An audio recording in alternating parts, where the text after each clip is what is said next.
Like and subscribe and click the bell icon to get new video updates.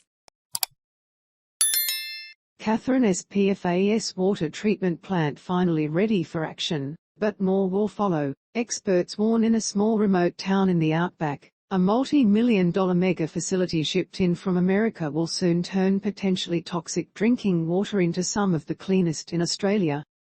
It is the largest to be built so far and one of the first, but experts and activists say many more will be needed as Australia begins to deal with PFAS contamination.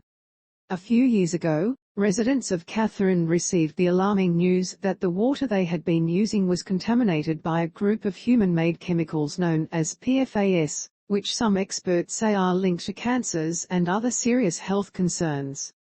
Between 1988 and 2004, during firefighting training at the Tindal RAAF Base, PFAS leached into the Katherine River and spread kilometres through the highly connected aquifer below.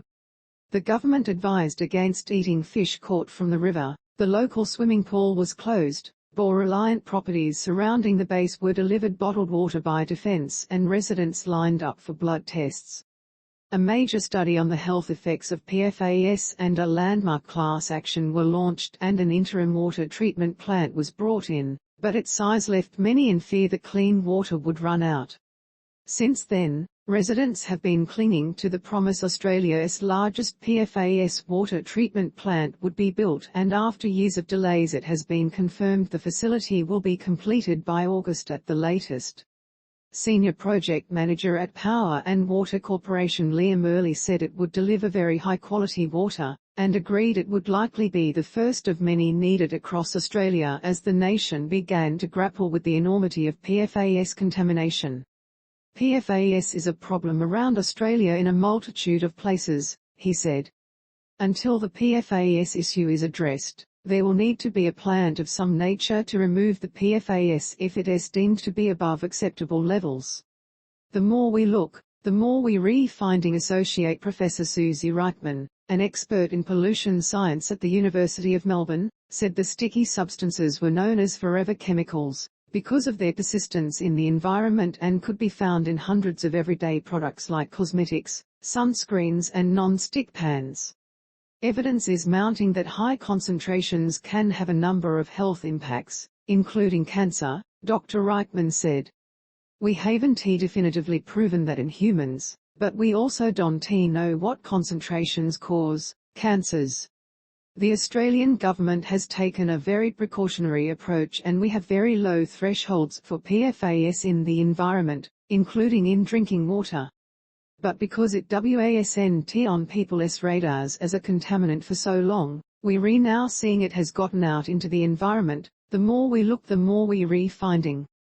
With an already high reliance on groundwater projected to rise across Australia as surface resources become less available due to climate change and droughts, Dr Reichman said treatment plants, despite their expense, would offer a good solution.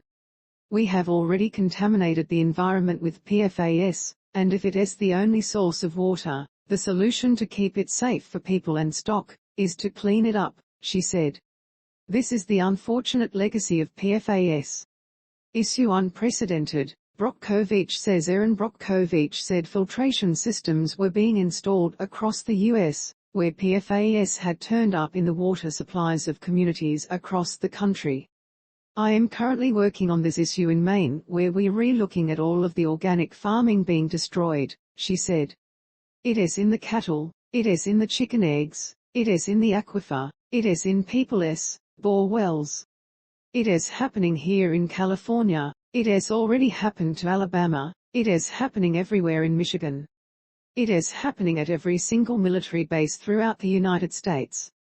Ms Brockovich said a massive effort at local, state, and federal levels had begun to address PFAS, including installing filtration systems on bore wells.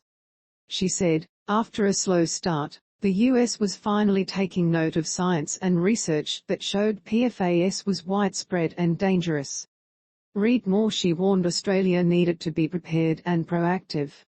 We are seeing and making associations of this chemical with reproductive issues, in particular, Ms Brockovich said. We're seeing testicular cancers, We re seeing health implications with firemen and military men who are directly exposed to this chemical. So let us start being prepared, let us start looking at where the contamination is, let us start getting all the municipalities with filtration systems. We're not kidding when we say this is going to be the largest emerging groundwater contamination and food supply chain issue that we have ever seen. We cannot afford to just keep